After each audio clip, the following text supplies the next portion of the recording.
Buonasera, honorable members of government, general officers, distinguished guests, ladies and gentlemen, welcome, Bine ați venit, to the opening event of the New Strategy Center Black Sea and Balkans Security Forum. My name is David Karstens. For 6 years, most of that as a former member of the U.S. Embassy in Bucharest, I attended numerous New Strategy Center events. Now I'm a senior associate expert for the New Strategy Center and privileged to be a member of such an incredible team.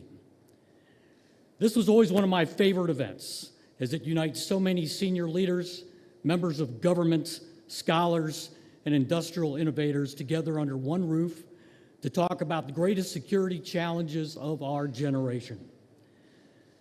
We are in the hallowed halls of Romania's National Defense University, so it is only fitting that I ask Major General Eugen Mavriș, Rector of the National Defense University, to take the stage and open this forum. I had the privilege of working shoulder to shoulder with Major General Mavriș in another time when he oversaw the construction of Naval Support Facility Deveselu and the Avis Ashore anti-ballistic missile system therein. He's a great friend and an accomplished leader. Please join me in welcoming Major General Mavriș.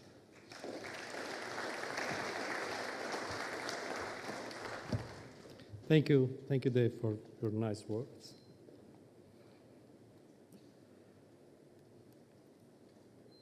John Ciucă, President of Romanian Senate, John Petraeus, distinguished guests, it's a great pleasure and honor to welcome all of you to Carol First National Defense University today.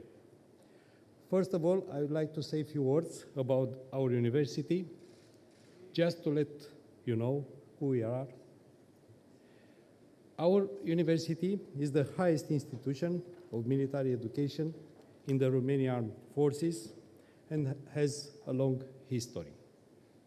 It has been established 135 years ago and has been all along this time the cornerstone in the education of the commanders and the staff officers of the Romanian Armed Forces.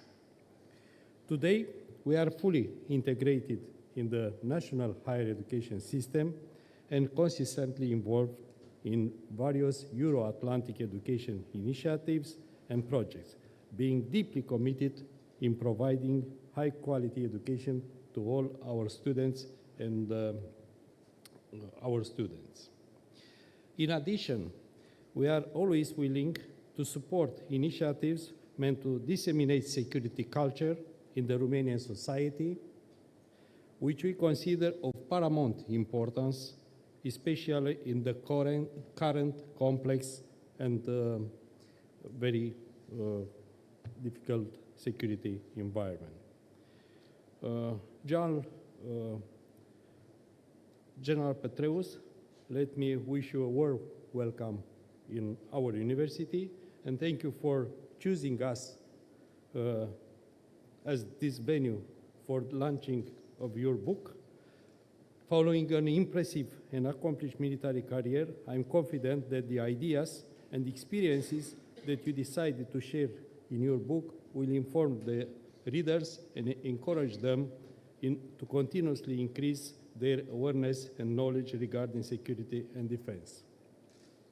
Thank you for your attention, and let me wish you a fruitful activity in National Defense University. Thank you very much.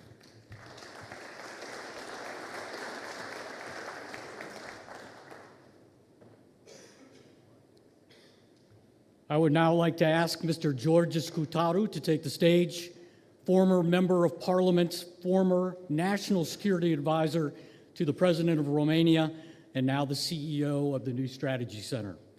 There is nobody who understands the regional security situation better than George, and of course the great team at the New Strategy Center, which he leads. Every time I speak to Georgia, I learn something about the region and its most significant threats, and I am honored to make his introduction. Please join me in welcoming Mr. George Scutaru.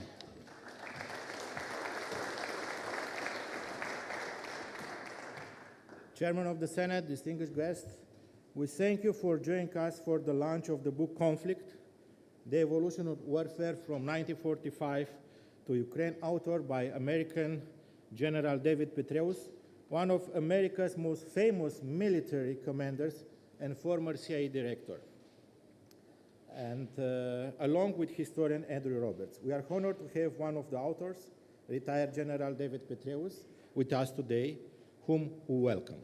Thank you, General. In our effort to contribute to the enhancement of security culture in Romania, we are pleased to announce that New Strategy Center will donate a portion of the purchased books to the libraries of the National Defense University, the Land Force Academy, the Naval Force Academy, the Air Force Academy, and the National Intelligence Academy. By doing so, we want to provide young Romanian officers a direct access to valuable work in strategic analysis, contributing to the strengthening of security culture in Romania.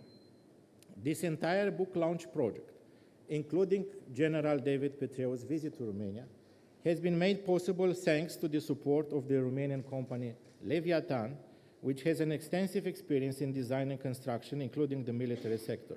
The launch of this book shows us the excellent cooperation between the independent strategic analysis community and the business sector in Romania, and I would like to greet CEO of the Leviathan company, Mr. Cătălin Podaru, and express my deeply gratitude on the behalf of the New Strategy Center for his constantly support. Thank you, Cătălin.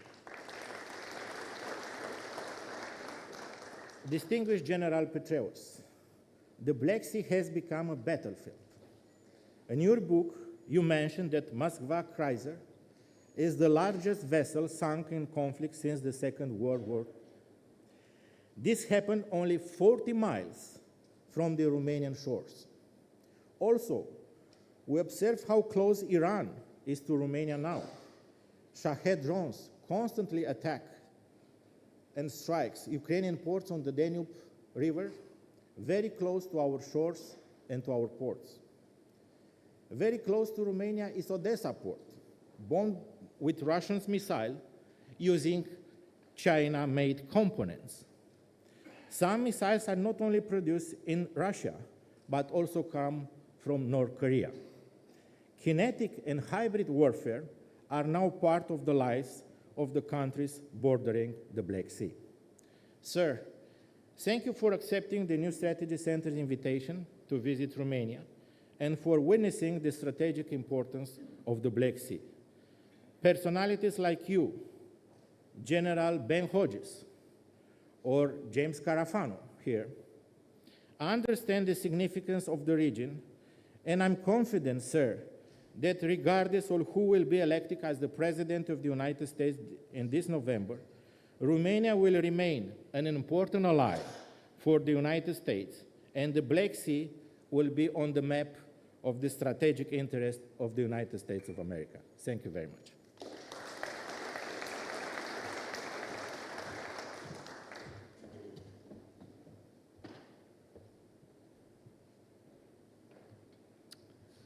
Truly humbled to introduce our next speaker, a former combat leader, Chief of Land Forces, Chief of Defense, Minister of Defense, Prime Minister, and President of the Senate, Senator Nicolae Ciucă.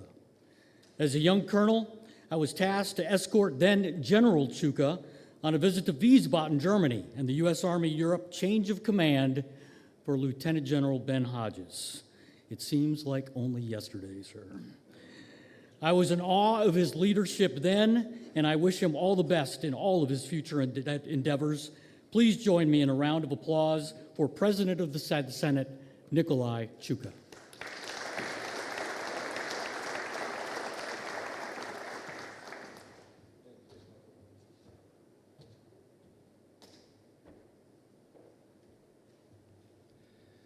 Dear General Petraeus, dear colleagues from Romanian Parliament, Mrs. Secretary of State, General Mavrish, the Commandant of the Defense Academy, dear General Ben Hodges, dear Ben, generals, ladies and gentlemen, dear guests, I'm really very pleased and honored to have the opportunity to be involved in this very important event for our military academy and for our armed forces, taking into account that I have the privilege to met General Petraeus, if I remember well, in 2017 also, during the National New Strategy Center, conference, when once you shake my hand, you said, "Are you the Chief of Defense?" And I said, "Yes." And I will always remember that question. What is making you not sleeping at night? You remember that? So also we have the privilege to serve together in Iraq and Afghanistan, not in Bosnia-Herzegovina, but we've been there, however. So thank you very much for choosing to be part of our community here in Romania and to pay attention, to be involved in the measures to be taken in order to cope with everything which is happening in the Black Sea region. So I also have the privilege to have a tete-a-tete meeting before this event, and I really very much appreciate what we have discussed and also what we have remembered, including General Ben Hadjis, without knowing that he will be present at this event. So God is leveraging everything, including your presence here, Ben. And yeah, that's great. So, ladies and gentlemen, this evening we gather to celebrate a special moment amid a tumult of elections, crises, and daily events. We pause to appreciate the launch of a book that is the very epitome of strategic thinking. So,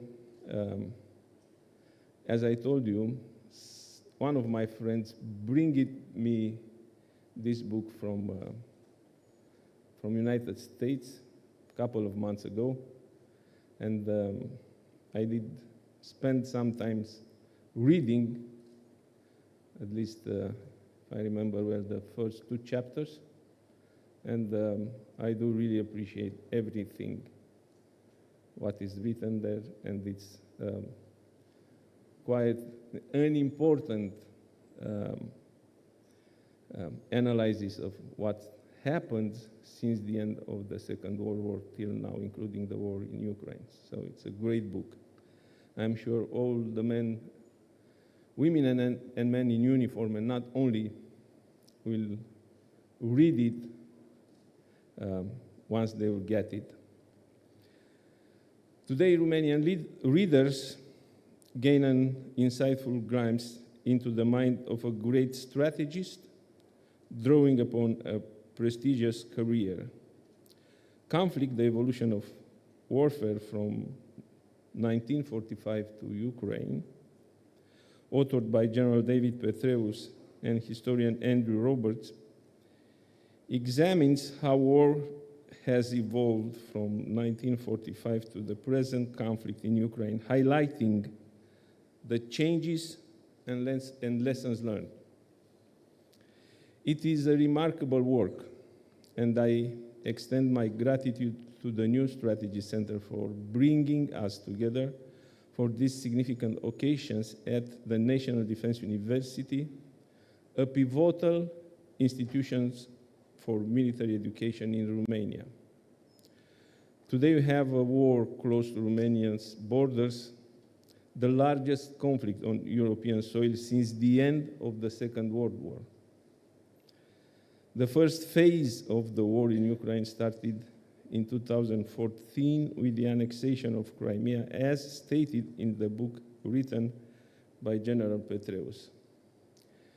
Here, during our discussions, I shared with General Petraeus that according to my understanding of what happened in the Black Sea region, this war started back in 2008. And he was announced by President Putin back in 2007 during the Munich conference. It's my personal opinion. We will see. We can discuss about. But this conflict is not just against Ukraine. It is first and foremost a war against the values that we, the United States and Romania, believe in, that the entire democratic world shares.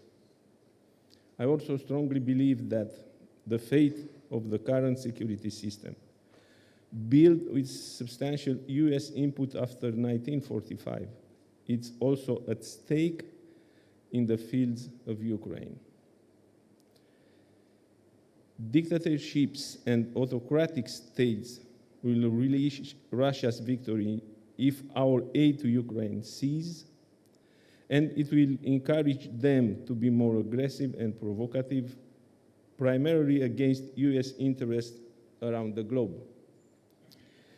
Here, on the shores of the Black Sea, we will continue to defend democratic values as part of NATO and the European Union.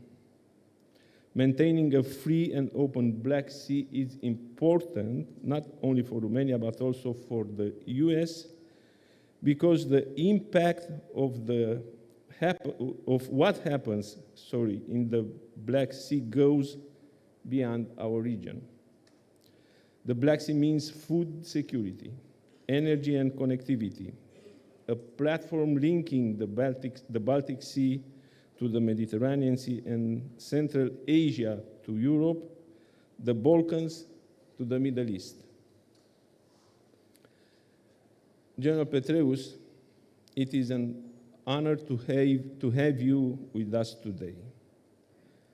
Sir, we have both shared at different times in our careers the burning sun of Iraq and the harsh winds of Afghanistan.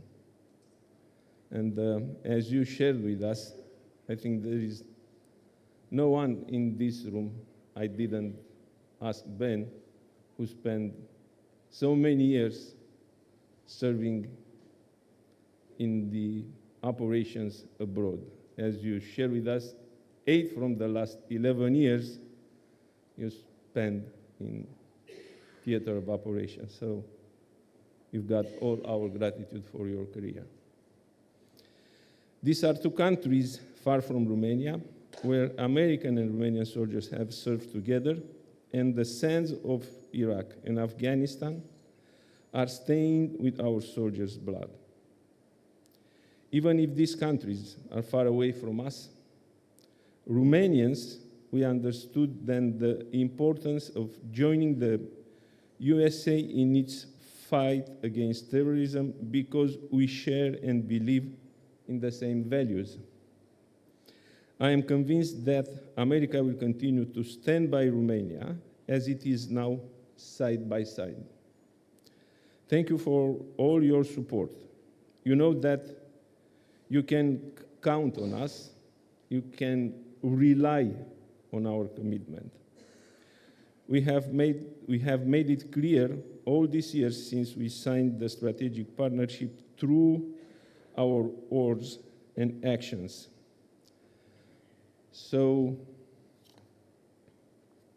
I am using this opportunity to thank you once again for what has United States done for increasing our resilience and our capacity to protect the eastern flank of NATO, especially in the Black Sea region, increasing the US presence in MK, Câmpia Turzii, Cincu, and because I mentioned Cincu, I would like to express my gratitude and thanks to General Ben Hodges for his decision taken many years ago, almost 10 years ago.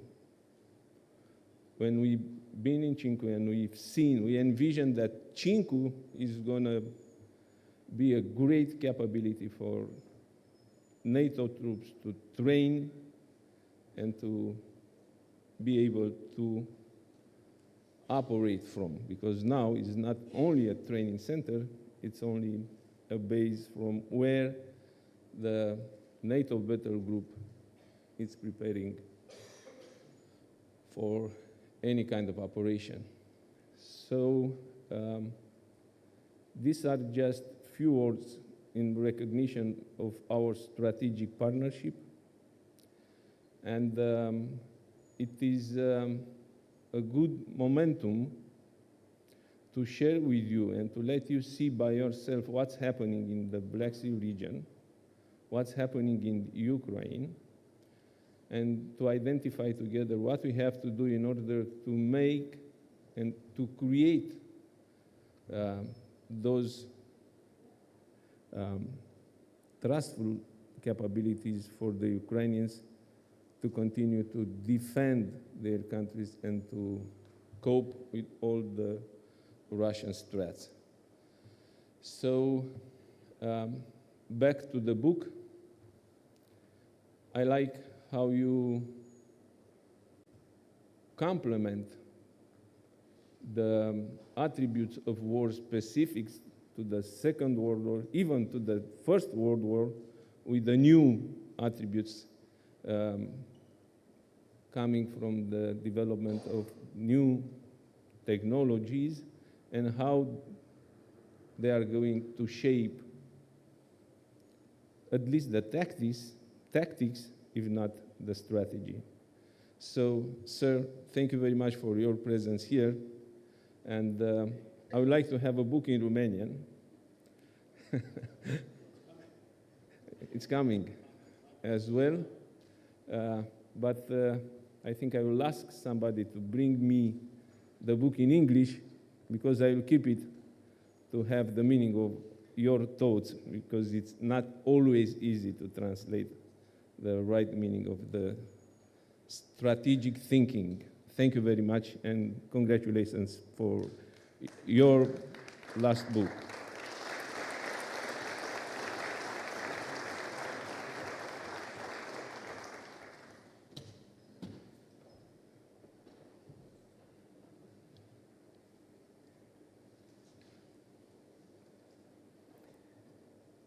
It gives me great pleasure to welcome our next speaker, State Secretary and Chief of the Department for Defense Policy, Planning, and International Relations, Romanian Ministry of National Defense, Ms. Simona Cojucaru. Ms. Cojucaru has been serving the Ministry of National Defense for almost 3 decades. She held a series of high-level positions, including Director of the Defense Policy Directorate and Director of the Cabinet of the Minister of National Defense. I would also tell you that last year, Secretary of State Cojucaru was awarded the Exceptional Public Service Award by the U.S. Secretary of Defense for a civil servant. That is about as high as you can go. I've listened to Secretary of State Cojucaru on countless occasions, and nobody better represents the Romanian Ministry of National Defense abroad. Please join me in welcoming Secretary of State Simona Cojucaru.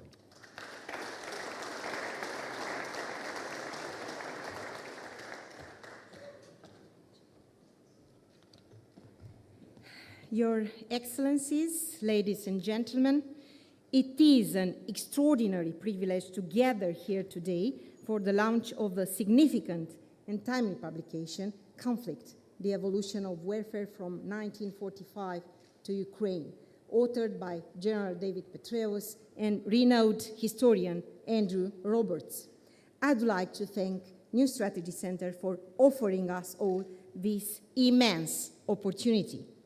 This book is more than conventional historical account. It offers a profound and comprehensive analysis of modern warfare spanning over 7 decades of conflict and the critical lessons we have learned. General Petraeus' career is a testament to his expertise and dedication, from commanding troops on the ground to serving as director of the CIA. His leadership has been instrumental in navigating some of the most challenging military engagements of our time. His ability to adapt, innovate, and lead with integrity has earned his respect worldwide. Conflict is a profound and timely book in which the authors explores the complexities of modern warfare, providing a nuanced analysis that is both deeply informed and highly accessible. This book is not just a recount of battles fought, but a thoughtful examination of the principles and strategies that underpin successful conflict resolution. General Petraeus and Mr. Roberts take us on a journey through a multitude of global conflicts that have shaped our contemporary world. The Arab-Israeli wars, the intense Korean and Vietnam wars, the strategic Gulf wars, the ethnic turmoil in the Balkans, and the prolonged engagement in Afghanistan, and of course, Russian war of aggression in Ukraine.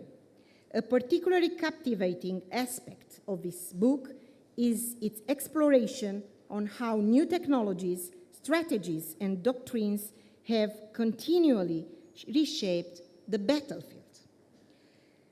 The book's concluding chapter addresses a conflict of critical importance in our time, Russia's war of aggression in Ukraine. Here, the authors provide an analysis of strategic errors and the severe consequences of neglecting historical lessons. This conflict underscores the danger of hubris and the necessity of learning from the past.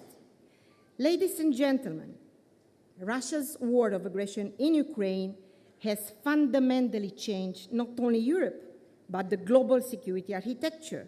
Russia's actions have once again brought to the forefront the devastating impact of armed conflict on nations and their people. I want to emphasize the importance of unity and solidarity of the international community for Ukraine, for the brave Ukrainian people, and to stress something which the authors put forward in the book. As they say, and I quote, Ukraine, US, and Western Europe responded with a degree of timidity to the actions in Crimea back in 2014.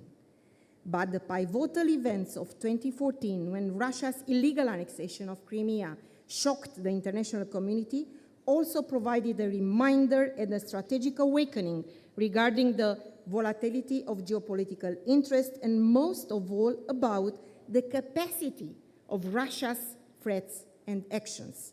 For Romania, there is no doubt that Russia is the most direct and significant threat to the security of Europe, to the Euro-Atlantic security, constantly challenging the principles of international rule-based order. We have entered the third year since the Black Sea became a front line for Russia's war, and we are facing in the region multiple threats, from drifting naval mines, limiting the safety of navigation, drone debris found on our national territory, and also hybrid actions like propaganda and disinformation meant to destabilize, and the clear example here is Republic of Moldova. These continuous threats and the strategic importance of the Black Sea compel us to act with determination and unity alongside our allies and partners. As we stand on the precipice of a rapidly changing global landscape, the insights provided in the book in the conflict are more relevant than ever. Conflict challenges us to think critically about the strategic landscape, the dynamics of power, and the pathways to peace. The most effective strategies remain those that are adaptable, informed, and grounded in a deep understanding of history. Thank you, General Petraeus, for your tireless dedication and for sharing with us wisdom through this remarkable work. Thank you, and please join me in applauding General David Petraeus for his invaluable contribution to our understanding of the modern warfare.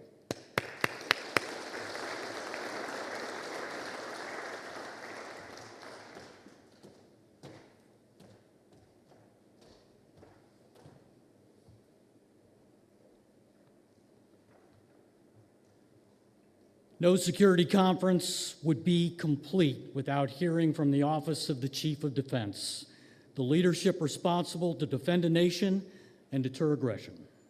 It is to that end that I welcome Lieutenant General Dragos Jakob, Romania's Deputy Chief of Defense, to the stage.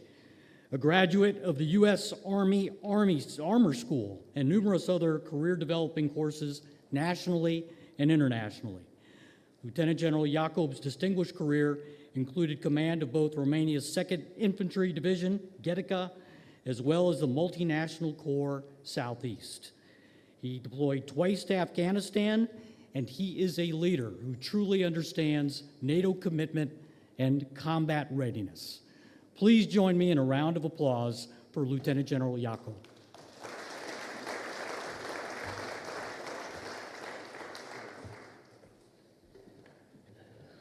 Well, you got me emotional, Dave. Distinguished guests, ladies and gentlemen, it's an honor and a privilege to be in front of you tonight. First of all, let me congratulate New Strategy Center and its partners for organizing this event. Because it seems like every conference that they put together brings another book to the Romanian landscape. Secondly, congratulations are in order because this is not an ordinary book. It's a special book giving its authors, General David Petraeus, a world-known military commander of some of the most complex and complicated multinational campaigns in modern history. And Lord Sir Andrew Roberts, a renowned historian with comprehensive studies of Second World War and on personalities as Winston Churchill and Napoleon, just to name a few. General Sir, it's an honor and a privilege to have you here, and I will use this opportunity to thank you on a personal note for your leadership during my tour in Afghanistan in 2010. I was the Chief of Staff of Combined Team Zabul when Romania doubled its presence in the province of Kalat, Afghanistan. I'm so humbled that I have the chance to thank you in person. Thirdly, about the book, which with regrets I did not finish yet. But I can say up front several things. One, it's a very well-written and well-documented book. And the language and the structure is accessible not just for military students, but also for a larger audience.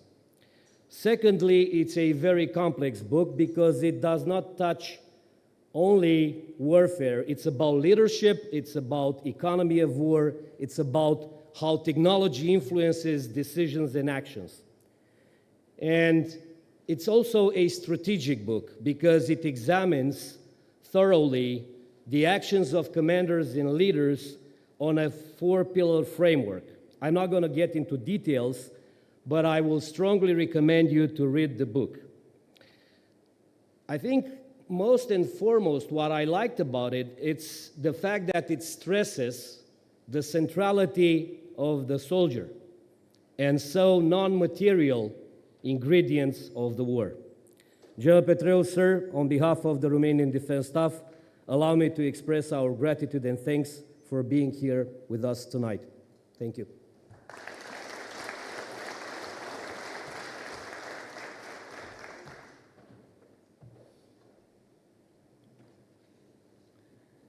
A special welcome to two ministers from the Republic of Moldova who joined us as the conference was beginning. Minister Parlikov, the Minister of Energy, and Minister Spinu, who is the Minister for Development and Transportation. Domnilor, bine ați venit.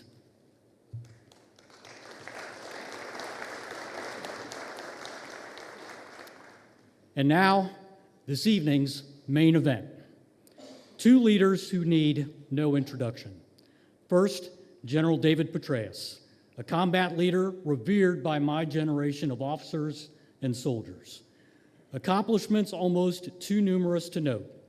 West Point graduate, infantry officer, commanding general of the 101st Airborne Division, Air Assault, during the invasion of Iraq in 2003, commander, Multinational Forces Iraq 2007, commander, U.S. Central Command, commander of U.S. and NATO forces in Afghanistan in 2010, appointed by President Obama as Director, CIA. Joining him on stage, a great military leader in his own right, General Daniel Petrescu, infantry officer, graduate of the U.S. National War College in Washington, D.C., led units at multiple echelons during peacekeeping and combat deployments to include Iraq, the KFOR mission in Kosovo, and the ISAF mission in Afghanistan.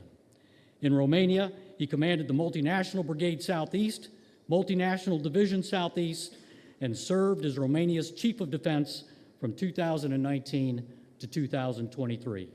General Petrescu now leads the International Affairs Directorate for the very well-known Center for European Policy Analysis.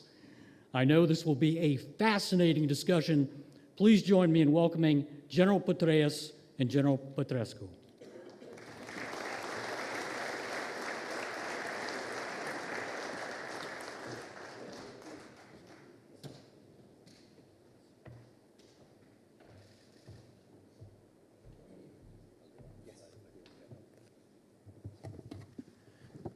Well, let me grab the microphone first and just say thanks for doing this. My old comrade, another old comrade, all the distinguished guests who are here, General Hodges, of course, who was such a great brigade commander in the 101st Airborne Division during that invasion, and then in so many other combat tours in Iraq and Afghanistan. I personally pinned a Bronze Star Medal for valor on him when he was a colonel. And nice to have reinforcements in James Carafano and some others here as well. But such an honor, such a privilege. It's great to be back. And to the New Strategy Center, also to Leviathan and so forth, and not to mention the National Defense University for hosting all this. So again, really a privilege and great fun. And thanks for being my interrogator here this evening. No enhanced interrogation techniques, please. And I should also just note, I do appreciate the very kind introduction. I especially appreciate that you did not mention that I was runner-up for Time Person of the Year in 2007 to Vladimir Putin. I have since been sanctioned by Vladimir Putin as well. I'm very proud of that, and we've added that to my CV. Thank you, General Petraeus, for doing both jobs tonight. You took over my job from the very beginning, and also thank for the kind introduction. What Dave didn't mention, I was chosen to moderate this discussion because this was the closest name they could find in the Romanian Armed Forces to Petraeus. So we wanted to feel you very welcome. There's a relationship there somewhere, you know. Yeah, first time I'm thanking my parents for giving me that name. There you go. It's an honor, a truly honor, and a privilege for me to be together on the stage with General Petraeus. An honor, General Petraeus, because you have many fans in the Romanian Armed Forces. You are a highly appreciated strategist. You are a war hero. And you would be surprised how many in the audience or in the armed forces are proud to say, I served with General Petraeus, or I served in the area where General Petraeus made a difference. Thank you for that, and thank you for your service. I should have noted up front that, again, I was really privileged to serve with Romanian forces in Bosnia for a year, in Iraq for 4 years, Afghanistan for a year, the greater Middle East for 19 months. And in every case, Romanians can be exceedingly proud of their men and women who wore their country's uniform. They were absolutely superb, highly professional, very well trained, and highly motivated. Truly admirable forces. Thank you. I said I was honored, and I'm privileged because I get to ask the questions and you get to answer. Truth be told, we have only half of the author books, of the authors for this book. So I would refer not only to the book, but also to yourself and to the future. Sure. Because you have a great Fair enough. chapter in the book that focuses on the future. But let's go to you. In the first page of the book, you dedicated to the soldiers that served with you during your career. And also to the diplomats, the spies, and the yeah, I know development experts who are also such important parts of those missions that I referred to. And in the last page, you dedicate the profits to the war veterans, the families, and the organization taking care of them. So this is what a great leader does. And I said this to appreciate that and also to prove that I read the book from the first page to the last page. But did you read the pages in between? I did. And I would Okay. start with leadership. You describe the 4 tasks a leadership should do. Get the big idea right. Yep. Communicate that idea. Persuade everybody to follow and follow the idea relentlessly, and review and update your strategy when necessary. What were the events in your life and your career that helped you form that strategic thinking and got to this conclusion? Well, this is actually an intellectual construct that I developed for the exercise of strategic leadership, because there's a unique aspect to the person at the very top, and I'll explain that. But the truth is that every leader at every level performs the 4 tasks I'll identify. The difference is that everyone below the strategic leader is performing them within the constraints or the confines or the intent of the strategic leader's decisions on the fundamental strategy, on the big ideas. I developed this particular intellectual construct during between my 3- and 4-star tours in Iraq, at the same time that we were doing the counterinsurgency field manual, overhauling all aspects of what we call the road to deployment. Every one of the courses, we oversaw all of the commissioned, non-commissioned, and warrant officer courses throughout our Army. I was also the commandant of the Staff College, School of Advanced Military Studies. It was really quite an extraordinary. We had 6 different hats.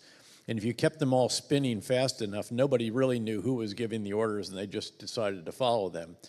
But in this construct, as you noted, the first is to get the big ideas right. This is far and away the most important task of a strategic leader, because if you don't do that, the enterprise is probably doomed to failure. And people think, oh, but of course, you had all these courses and graduate school and staff college and all the rest of this. Surely they get the big ideas right. That's not the case. It took us 13 years to get the big ideas right in Iraq, or I'm sorry, in Vietnam. The French never got the big ideas right in Indochina. Dien Bien Phu was a horrible big idea, and then Algeria, the same thing. In the case of Afghanistan, I have noted that it took us 9 years to get the inputs right, about 8 years to get the big ideas right, that it had to be. There's no escaping that it had to be a comprehensive civil military counterinsurgency campaign. However much Washington didn't like that, there was no alternative. And then it took even another year to get almost the right level of military resources and all the other capabilities that we needed, the right organizational architecture, the right leaders, the right preparation of our forces, the right equipment, and all the rest. So again, this is not easy stuff. Iraq, we had some horrible big ideas early on after a brilliant invasion, toppled the government, and then what did we do? We bring in a pickup team of individuals led by an ambassador who had spent minimal, if any, time in Iraq, sets foot on the ground, doesn't even ask those of us who have been here for several months, fires the entire Iraqi military without telling them how we're going to enable them to provide for their families, and create hundreds of thousands of Iraqis with weapons and military training whose incentive was to oppose the new Iraq. And then we compounded that by firing the bureaucrats, tens of thousands of them, the level 4 Ba'ath Party. The levels above that, fine, but when you get down to level 4, Saddam's party to be sure, when you fire all of them, we needed them to actually help us understand a country that we didn't understand sufficiently and help to run it. And instead, we put them on the ash heap of history without an agreed reconciliation process. And so we've stumbled for a year or so there. General Casey came in, got an awful lot of things right, but then because of a terrible event in early 2006, it invalidated the strategy. It took us too long to recognize that. And when the surge of Iraq came around, the surge that mattered most wasn't the additional 30,000 troops from the U.S., it was the surge of ideas, completely reversing what we had been doing before. Change management, people talk about that. You can't change any more than 180 degrees, and that's what we did.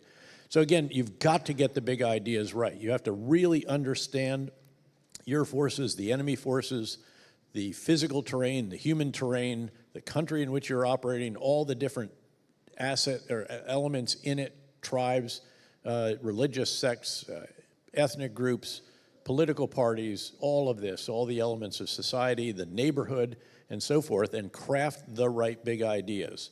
You then have to communicate the big ideas effectively through the breadth and depth of the organization, and to all who have a stake in the outcome of the conflict, which now includes America's mothers and fathers, the mothers and fathers of the other coalition countries, your Iraqi counterparts, the Iraqi people, the President of the United States, the Prime Minister of the UK, et cetera, et cetera.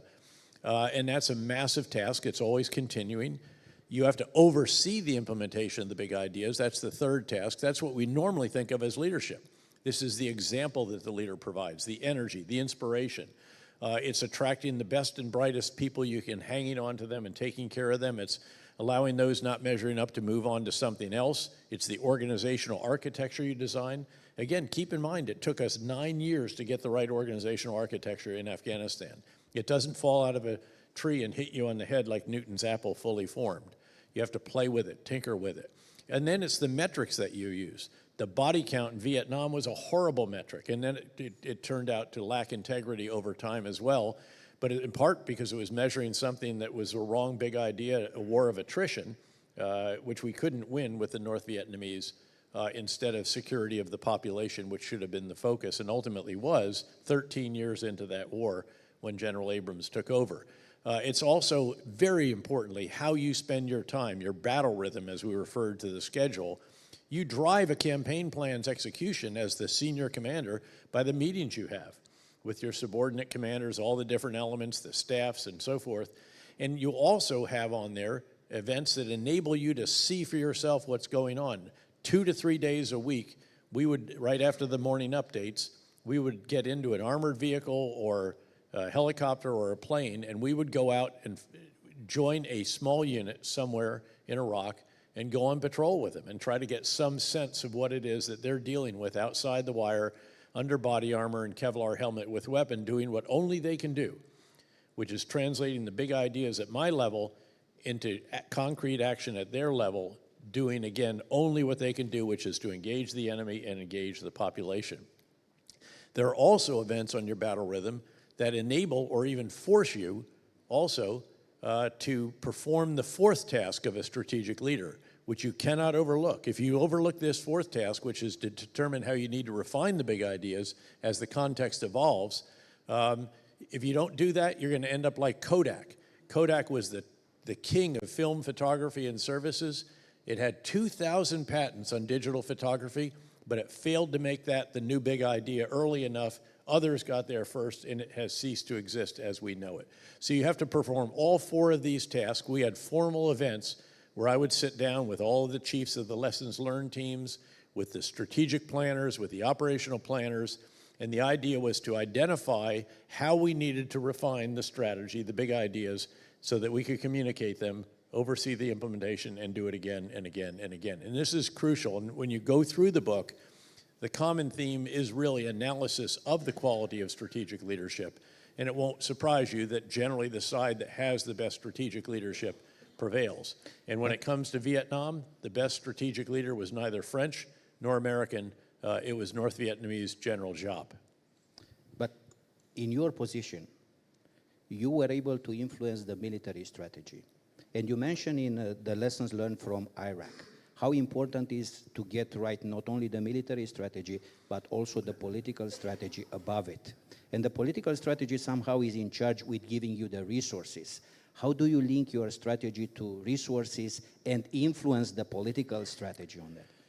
Well, I had a very, very close relationship with individuals in the White House from my 2-star and 3-star tours, and even back to Bosnia because of certain events. I was not only the NATO Chief of Operations as a 1-star, I was also the Deputy Commander of a clandestine joint task force with our special mission units that was doing the war criminal hunt and then also the first counterterrorism operations after 9/11. It was not Afghanistan, it was actually in Sarajevo and some other areas, and we had a lot of interface. So this relationship existed, and I sought to continue it during my I had 6 commands as a general officer in a row. 5 were combat, 1 was not. The one that was not was, again, at Fort Leavenworth doing those tasks that I described, but I had a very close relationship with a woman who was called the War Czar. And I'd see her every time I went to Washington, even took her to a Ranger graduation one time when an Iraqi officer graduated. And she called up several times. One of those times was in December. Again, the surge started a couple months later. And she said, if you were the commander in Iraq, the next commander, what would you need to accomplish the mission? And I said, everything you can get your hands on. And that happens to be 5 U.S. Army Brigade combat teams, 2 Marine battalions, the Marine Expedition Unit, an Aviation Brigade, another division headquarters. I mean, it would work this out. That's all that was available, by the way. And we got it all. Now, the reason we got that is because you had a president who realized that his legacy depended on turning around the war in Iraq. Keep in mind that in late 2006, there was a full-fledged Sunni-Shia civil war ongoing in large parts of Iraq, including Baghdad, where there were 53 dead bodies due to violence every 24 hours, out of control completely. And we had to reverse what we were doing, but there was resistance to that from the incumbent commander, from the Central Command commander, and to a degree, the Joint Chiefs of Staff. But if you have the president's support, and he provides you everything that he can actually provide you, and then extended it from 12-month to 15-month tours for the U.S. Army units, a long time in combat, for individuals who had already, in many cases, served at least 1 full year, if not 2 full years, in combat there. The support, candidly, and by the way, so I met with him after I was confirmed by the Senate, and he said in the Oval Office, and I realized pretty quickly this is just a photo op. I mean, you're not going to get any detailed guidance here. The guidance that you've gotten is turn it around. We're giving you everything you can. You seem to know what you need to do. I gave him an autographed copy of the Counterinsurgency Field Manual, and he empowered me. And the ambassador, Ryan Crocker, the best diplomat, I believe, of his generation, extraordinary individual. So, but he said at one point in this brief conversation as they're taking photos before I go back to Iraq, well, General, he said, we're doubling down in Iraq. And I said, Mr. President, your military is not doubling down. We are going all in. And we need the rest of government to go all in with us. And he said, I will ensure that they do. And he said, by the way, General, I'm going to start a video conference with you and the ambassador every Monday morning at 7:30 in Washington. Look, nothing happens on any morning, really, in the White House of any significance before 9 or 10. Even the presidential daily brief doesn't show up until then. To start a meeting on a Monday morning. So Washington begins its work week, assembled around the Situation Room table with the president at the head of the table at 7:30 in the morning. Think when the action officers had to get up on Saturday night to start going through all this stuff to brief all their bosses to eventually brief the Secretary of Defense. You're lucky or the you were chairman. in the afternoon. It was great. So this was very, very significant because it cut through all the layers, and everyone at that table knew that Petraeus and Crocker, and he didn't ask people at the table, how do you think it's going in Iraq, as his successor would.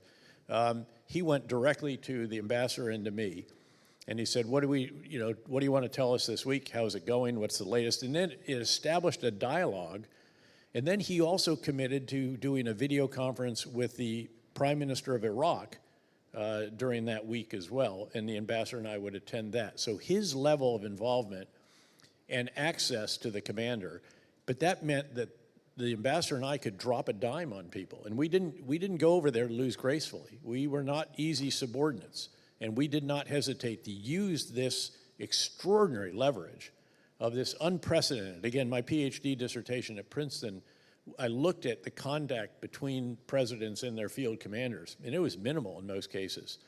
Not at all the kind of once a week and then additional with the leader of the country.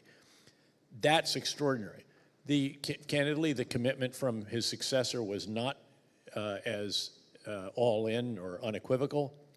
In fact, we mistakenly, I believe, not only announced the buildup of our forces in a speech at West Point, but in that same speech noted that oh, by the way, we're going to draw down in the summer of 2011. So you're telling an enemy with whom you're in a contest of wills when you're going to draw down. That was, I think, very ill-advised, and he didn't seek our advice on that, frankly, during the process. It was sprung on us in the Oval Office in a surprise meeting the day before that speech was done. And frankly, there wasn't a once a week, it was a once a month contact, and then it included Afghanistan and Pakistan, and there was always some crisis that bumped everything off the table. So you didn't have the kind of dialogue and engagement. And frankly, the commitment was very clearly not the same. So you can do a certain amount. You can do all that you can to try to get as much as you can for as long as you can. Secretary Gates actually one time, he said, look, my job, the Secretary of Defense, he said, my job is to get you as much as I can for as long as you can, and that's what I'm going to do. And he did a magnificent job in doing that. But again, yes, there is a strategic leader above the field commander or the war commander, and sometimes they're absolutely phenomenal, like George H.W. Bush, who announced right away at the Situation Room table the day after Saddam invaded Kuwait, this will not stand. Okay, that's a big idea. The military can take that and deal with it. And then absolutely unequivocal support for that. I don't know if you all remember, I was the aide to the Chief of Staff of the Army at the time, so I had a ringside seat. We basically built the force that we needed to take down Saddam's army, and then we literally doubled it. So at the end of the day, there was no question about what the outcome was going to be whatsoever, and the president totally supportive in that particular case. Excellent lessons learned from Iraq and Afghanistan. But let's move to the last two chapters, Sure. Ukraine and the Yep. future of warfare. And we are very much interested about Ukraine because this is happening very close to us. We have a common frontier with Ukraine, and Absolutely. the war is Yep. back in Europe. Because we have 10 more minutes, how would you define victory in Ukraine? And because you spoke about the future of warfare, how would you define the future of deterrence in our area? Well, first of all, victory, the only way you can define victory is to say that Ukraine regains control of all of its territory going back to the pre-2014 levels. The bigger question is that possible? And I think the only answer to that is to respond that it depends. In fact, someone recently, I did a piece for foreignpolicy.com, and the question was, how do you see Ukraine developing this year and next year? And this is before the U.S. House had passed the assistance. In fact, I've been in Ukraine 3 times in the last year alone. And I titled that essay, It Depends. First and foremost, it depended on continued U.S. assistance. That took far too long to get approved, but it has been approved. $61 billion is obviously a good bit more even than the $44 billion the U.S. has already provided. And now we're refilling the pipeline. It's still a perilous moment for Ukraine with the Russian offensive ongoing around Kharkiv, stretching out the Ukrainian lines, something happening maybe in Sumy, and then we'll see what happens with the summer offensive where that is. But U.S. assistance is good to go for at least, I would think, this can last about a year or so, depending the rate of expenditure. But it's very, very considerable. But it also depended on Ukraine resolving a very, very challenging issue for them, which is forced generation. The average age of a soldier in the front lines in Ukraine is over 40. The average age of the soldiers that Ben Hodges and you and I and others and the President of the Senate were privileged to command was typically 19 to 22. So it's a completely different model. The view is that Ukrainian men, and they're mostly men, should be able to complete their education, get married, start a family, and at the age of 27, it used to be, you're eligible for conscription. Now they've lowered it to 25 after very emotional debate a number of many months, actually, that this also was undertaken by the Rada in Ukraine. That they now have to get it up and going because that's a perilous period for them. Keeping in mind that no matter how great their strategic leadership has been in a variety of different ways, and think about the biggest of the big ideas by President Zelensky at the very beginning, where he says, I don't want to ride, I want ammunition. I'm staying in Kyiv. My family's going to stay in Kyiv. We're going to fight for Kyiv, and they do, and they win the Battle of Kyiv, and Sumy, and Chernihiv, and Kharkiv Oblast, and the rest of those. But the reality is that they are dealing with a country, they've been invaded brutally without provocation by a country that has well over 3 times the population that they have, has an economy that's 10 times theirs, and is on a war footing now, and also is seemingly unconcerned by casualties, which Ukraine cannot be. And we see the role of technology that I'll mention here in a moment. It also depends on continued continued EU and individual European country assistance. That seems to be very solid. And of course, the further east you get, the more solid it is, noting that you have the longest border, I believe, with Ukraine of any European country, and a very long one with Moldova as well. It depends on the technology race that's going on in Ukraine. Ukraine is producing tens of thousands of drones every month now. It's drones, maritime drones, air drones, and then anti-ship missiles that enabled Ukraine, that made possible sinking over 1/3 of the Black Sea fleet. And by the way, that forced the withdrawal of the bulk of the fleet from the port of Sevastopol in western Crimea, and it opened up, as was noted earlier, the western part of the Black Sea, which is crucial indeed for food security for Egypt. It's 25% of the world's grain exports, and is crucial for the fiscal situation in Ukraine as well. And that's an example, by the way, of what technology can do, just as you see examples on a daily basis of use of a variety of different Ukrainian-made drones that are very effective, but there's a race going on there with the Russian Trench EW, the electronic warfare systems, and so you have a back and forth in terms of offensive and defense. The Ukrainians are even using remote-controlled machine guns now, and other innovations. And they have to a degree, because they just can't muster the same number of soldiers on the line. So that is another factor. It also depends on whether or not Western countries can come to grips with this issue of giving Ukraine the $300 billion of frozen Russian assets that are in Western countries, something I believe is absolutely vital. I also believe it's legal. I've looked at the summaries by Lawrence Tribe and others that I think are spot on, and the economic arguments by, say, Larry Summers and others. Right now, it appears that the profits of that, the dividends, if you will, the interest on that will be given to Ukraine. That's billions of dollars in and of itself. But imagine what an incredible help to Ukraine it would be to get $300 billion of Russian reserves, and which would not even compensate for all of the damage that Russia has done, noting that now the most recent damage has been to the electrical generation in Ukraine, some of which is very substantial. The hydro power or the hydroelectric generation, for example, you put those systems out, you're not going to, even the greatest MacGyvers, as Ben Hodge describes the Ukrainians rightly, cannot put that back together in a short period of time. And I fear that this coming winter could be a tough one for Ukraine. So we've got to support them there as well. There's a couple of other factors, but I think that's the only way to describe this. My hope is that they get through the immediate perilous position, stabilize the lines, defeat the offensive that the Russians will launch sometime in June, July, August, and then position in a variety of different ways to start taking back some of their territory in the year that lies ahead. One word regarding the future of deterrence and Well, what we are doing here. I mean, the future of deterrence is the future of war. Deterrence is a function of 2 elements. It's the potential adversary's assessment of your capabilities on the one hand, and your willingness to use them on the other. And you have to ensure that there's no doubt about either of those. By the way, for those in the U.S. Senate who said we can't afford to support Ukraine and also ensure deterrence in the Indo-Pacific, I agree that the Indo-Pacific as a strategic theater for the U.S. is the most important. But look, if you don't show that you're going to support a partner who's in a fight against your common enemy here in Europe, an enemy who has undertaken the first invasion of a neighbor since World War II and dramatically undermines the rules-based international order, if you're not going to support that, why would the Chinese think that we're going to support Taiwan?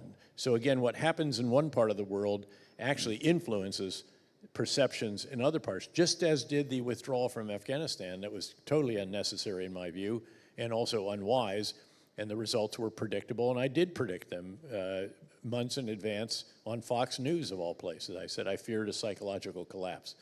But what about the capabilities? That's really what we should focus on. And the fact is that, this is very simplistic, but we are going to transform our forces from what might be described as a small number of large platforms, whether it's major maritime combatants, major aircraft, tanks, you name it, which are incredibly capable, often heavily manned, often exorbitantly expensive, and also increasingly vulnerable. If you are on the surface of the water and above, we finally are realizing the old NATO adage that we all used to recite, but what really wasn't realistic, which was if it can be seen, it can be hit. If it can be hit, it can be killed. The truth is, back when Ben was the SACEUR's aide and so forth, we couldn't see all that well. And if it was moving, we couldn't hit it. And so, again, we recited this adage, but now it is being operationalized in a very significant way. And so we have to transform from this small number of large platforms to a massive number of smaller, unmanned systems that increasingly will not only be will not be remotely piloted anymore, they will be algorithmically piloted. And the human in the loop is going to be replaced by the human on the loop, the human who determines what the machine is supposed to do, gives it direction in the form of an algorithm. By the way, AI will be constantly learning and updating, and then says the equivalent of weapons free and allows the machine to meet the conditions that have been established on its own to validate those to take a kinetic or non-kinetic action. That's where we're headed. We see glimpses of this in Ukraine, although in many respects Ukraine accurately was described by the great Washington Post columnist Max Boot as the war in which all quiet on the Western Front, World War I, meets Blade Runner because of all the technology. A strangely regressive war, you call it. What you see are World War I trenches, heavy use of artillery, even use of CS gas, barbed wire, multiple lines of defense, and so forth. But then right over the Ukrainians trying to breach are drones that they just can't get off them, which have a digital link to a fire direction center, which puts the data on the guns and hits very accurately, very quickly. And then, of course, the advent of these drones and this competition back and forth between offense and defense when it comes to that. I mean, there's huge implications if you think about it for the Black Sea. Where should you invest the marginal dollar? Probably in the systems that we've seen Ukraine use so effectively against the Russians, even more so, perhaps, than the actual fleet itself. And the enemy knowing that you have these capabilities, just that in and of itself, I think, can add enormously to deterrence and actually even dissuasion of certain actions, say, in the western part of the Black Sea. Thank you, General. It seems our time is almost finished. Thank you for not allowing me to ask all the questions I have prepared for tonight. If somebody is very curious in the room, we are able to take one question. There's one right here. Yeah, General? Just go ahead and shout it out. Shout it out. Thank you, General. It was amazing. I'm retired Major General Paul Hormuz, and I would like to ask you, because deterrence was mentioned here, and I've seen recently that more and more people are talking about deterrence starting at home, that the first line of deterrence should in fact be keeping the cohesion of our Western societies and making sure that our adversaries are not using any opportunity to affect that. Because otherwise you can have the best kit in the world, But how can we deal with that? I know it's not necessarily a military question. Well, again, it'll start, frankly, with strategic leadership. There's going to have to be leaders that get the big ideas right. I would contend that the leaders in Romania, including the then Prime Minister, who is now the President of the Senate, navigated these issues quite well. If you compare and contrast Hungary, for example, now there's sort of cohesion there, but it's around some very flawed big ideas that have dramatically reduced freedom of speech, the independence of the rule of law, and a variety of other issues. And that is fracturing the cohesion of Eastern Europe's politics in many ways. It was reassuring to see that reversed to a degree in Poland. But look, we have challenges in the United States. The hyperpartisanship that prevented getting the House of Representatives legislation through when it should have gone through because of a marginal number of individuals in a very extraordinary situation in the House, that doesn't help. And that communicates a mixed message. So you're exactly right.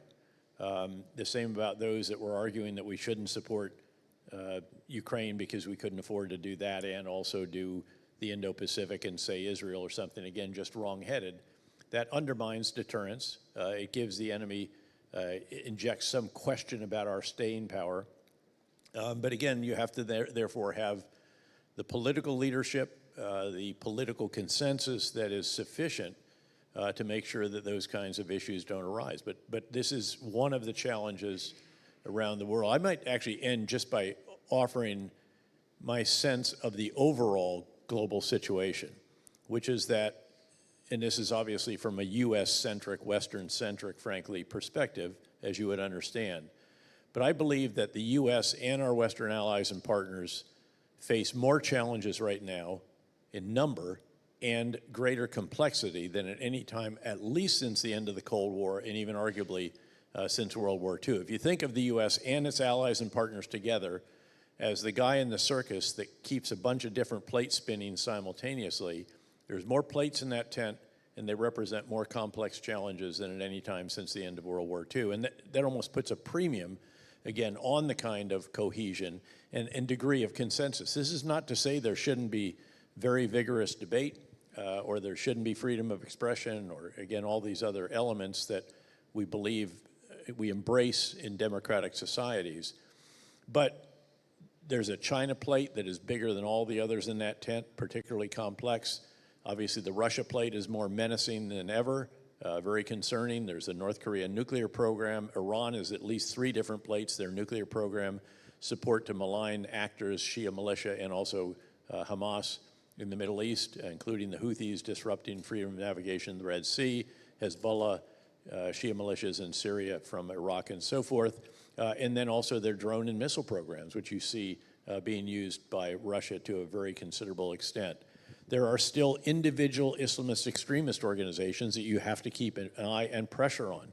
We saw what happened when an eye and pressure was taken off the Islamic State in Iraq after our final combat forces left, and the first ever Islamist extremist caliphate was established, and we had to go back in, help the Iraqi security forces and then the Syrian Democratic Forces eliminate that.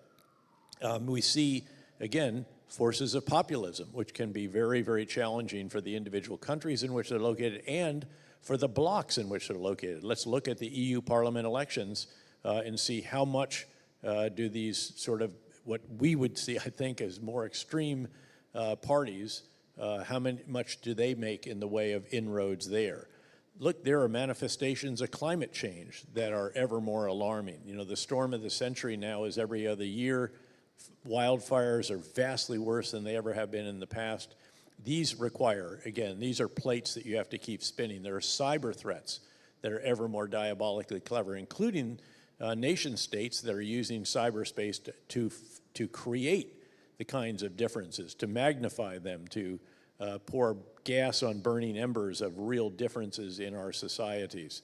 And so and I can keep on going here, but you get the idea. This is a very, very challenging period, and it's one in which we desperately need strategic leaders that can provide the kind of big ideas, communicate them effectively, oversee their implementation and refine them and do it again and again and again that can deal with those kinds of challenges. And that strategic leadership is not always sitting there in the wings waiting to go on stage. Where it is, and you're fortunate, it's very, very important. It's the crucial element in contemporary politics and governance, just as it is in conflict. General Petraeus, thank you very much. These are great words, great insights, and a great book. Congratulations thank you. again. Thank you very much for being with us Thanks to tonight. all of you. Thank you. And thank you for Privileged your to be back. service.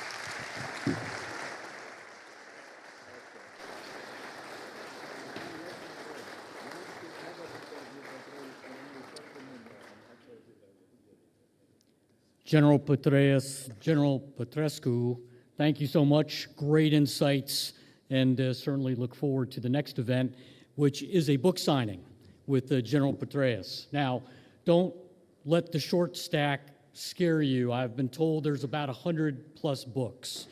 However, what I would ask is that as you approach the stage, two things. Please come from this end and then exit via that end. And please limit your time with General Petraeus because there's a lot of people here that want to see him and speak with him. Also, I would say following the book signing, please join the New Strategy Center for a cocktail in front of the auditorium of the mezzanine. And to all our distinguished guests, thank you and have a wonderful evening.